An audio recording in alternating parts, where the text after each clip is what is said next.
Next, let's talk about the vulnerabilities. So inside of Lansweeper, we can look at the vulnerabilities that an asset might be vulnerable to.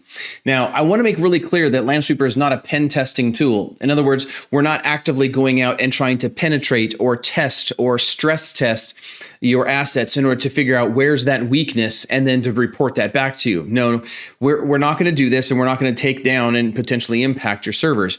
Instead, what we're doing, the risk insights is gathering, it's taking all of that rich data that a deep scan has done, and it is looking at that information, putting it through our library of knowledge that we have that comes from VulnCheck and the NVD, the National Vulnerability Database, and it's comparing what does it know compared to what these databases say. And at that point, it's saying, okay, based off of the patches that are available that you have installed, the patches that are available, what you've installed, software versions that are available, the patches of those, the vulnerabilities of those, and it compares all of this information. It then comes back and basically says, you may be vulnerable to this. Now, the reason it says you may be is because it hasn't actually tested that. So the concept is that we're going to display to you these vulnerabilities based on what we see and based on what the databases that we have access to, what those say that those versions of software are vulnerable to. It's up to you then to decide if you've put a firewall block in place or if there's other strategies you put in place. But in the end, of course, patching those systems would be the best thing to do. So what I want to do is take you in and take a look and see at what some of these things look like. So I'm going to get into my lab here. And so I'm here looking at my list of inventory of all my assets. I'm going to select again my Windows assets to filter down to those.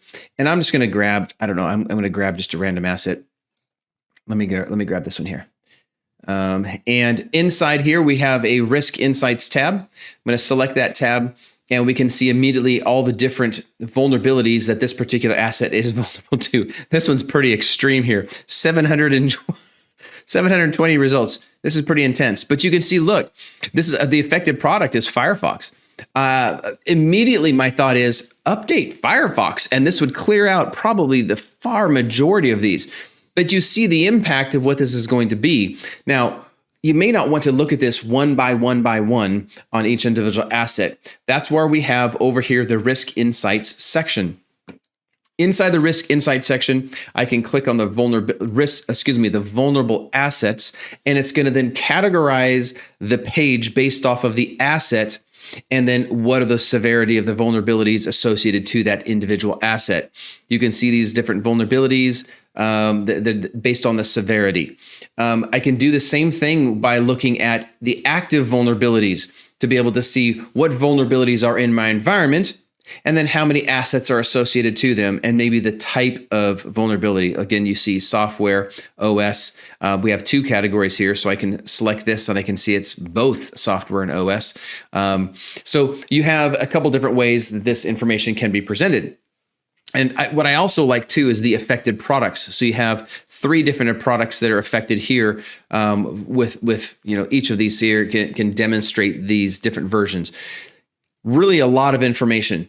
Now, the question is, well, what if it's a false positive? Or what if it's something that I'm willing to accept, that risk I'm willing to accept?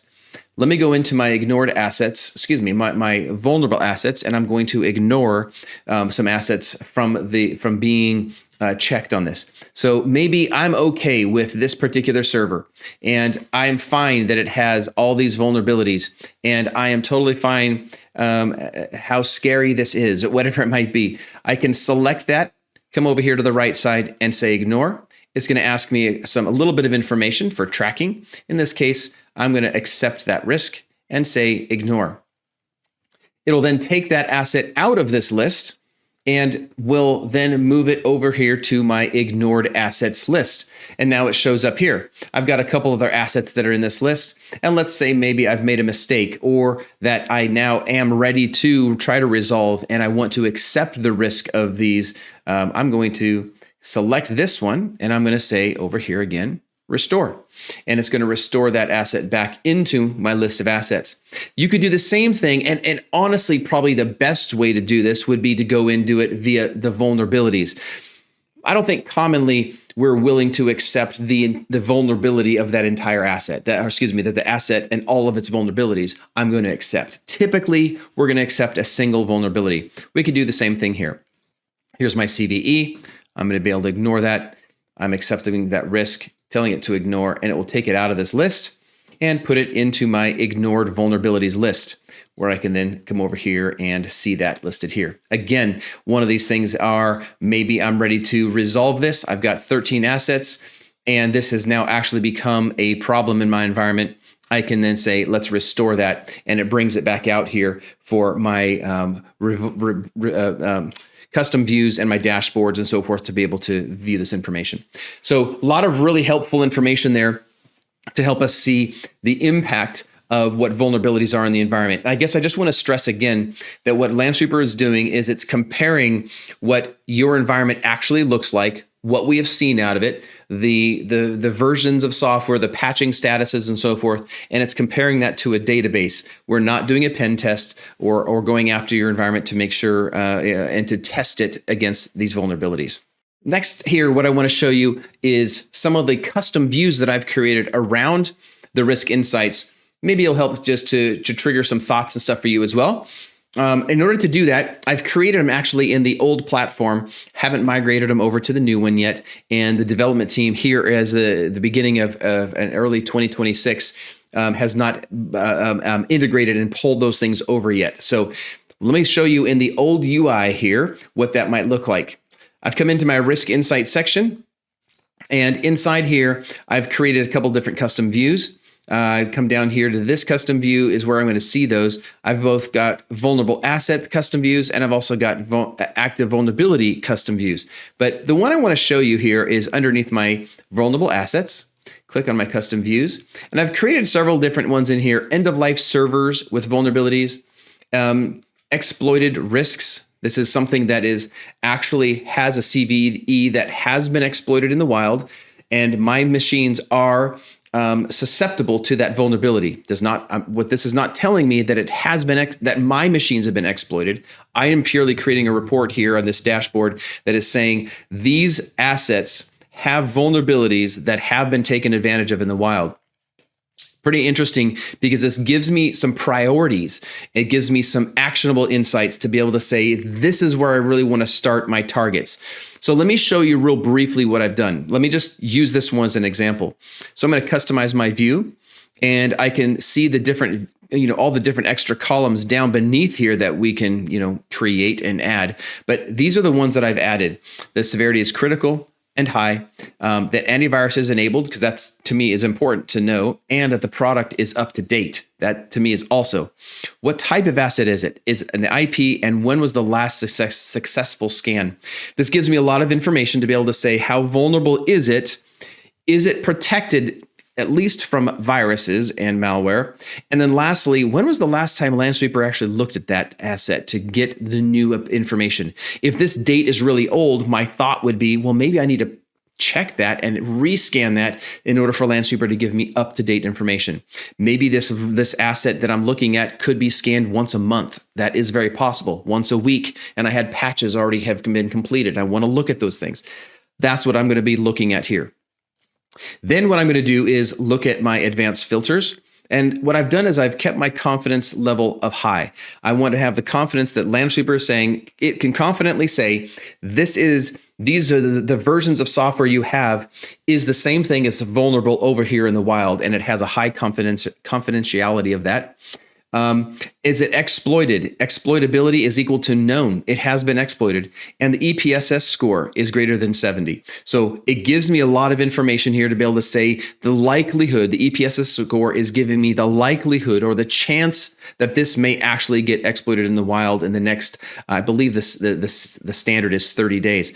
The answer is here, it's very likely. So this gave me this report, gives me lots of good information. And I can also see, as I started talking about 21 hours ago, 24 hours ago, 27 minutes ago, this one here hasn't been scanned now for quite some time. It's still on this list. Maybe I need to trigger a scan of that individual asset to get more updated information. This is really, really helpful, very actionable information. I would encourage you to start working with your custom views, especially inside of your risk insights, in order to get some really good and useful information out of Lansweeper.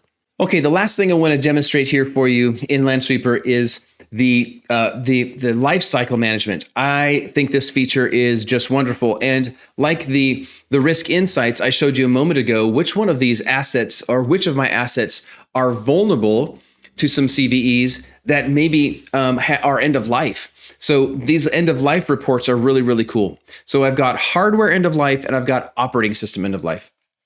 So in my hardware life cycle and OS life cycle, what I'm going to see is what is the current stage that it's in.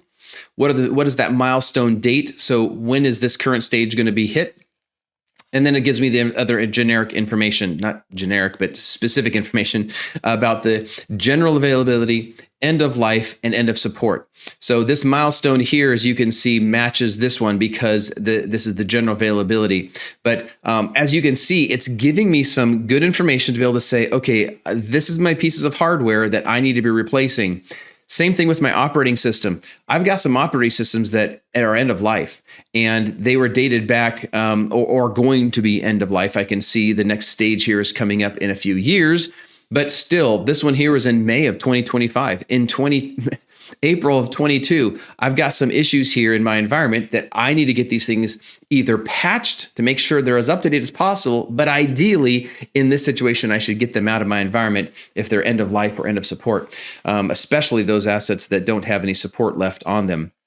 So really, really helpful information to be able to just analyze, get information out of your environment, and to be able to understand the best ways to, again, to interact with Lansweeper. It's more than just the list of assets and seeing what you have, but with the rich information that we gather when compared to databases, external resources for the end of life and its life cycle, you get some really good information out of the reports and information of Lansweeper.